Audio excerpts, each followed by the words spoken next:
কলার তরকারি করবো। কলাগুলো ছোট ছোট করে কেটে সিদ্ধ করে নিয়েছি। মশলা দেবো জিরে, আদা, শুকনো লঙ্কা বাটা বেটে নিচ্ছি। নেবো একটু লঙ্কা, দেবো একটু হলুদ আর লবণ দিয়ে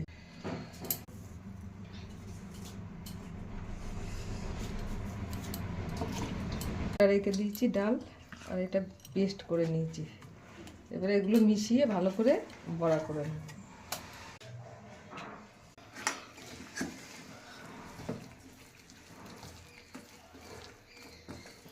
একদম পেস্ট হয়ে গেছিলো বলে কটা গোটা রেখেছি ডাল।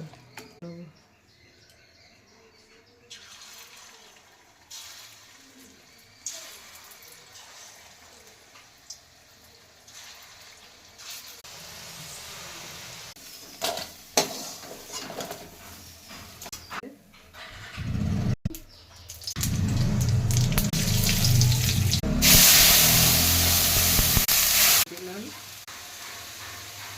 হলুদ, দিলাম চিনি, দিলাম হয়ে গেছে। তেল ছেড়ে দিয়েছে মশলা থেকে। এবারে কলার সিদ্ধগুলো দিয়ে দিই।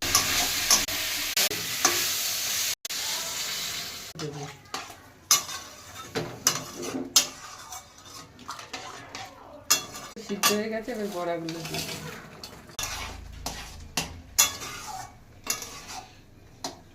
এটা গরম মশলা বেটে রেখেছি, দিয়ে দিলাম।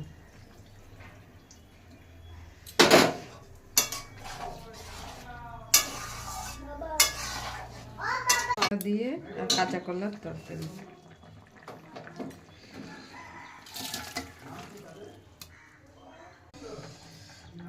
মুসুরির ডালের বড়া দিয়ে কাঁচা কলা।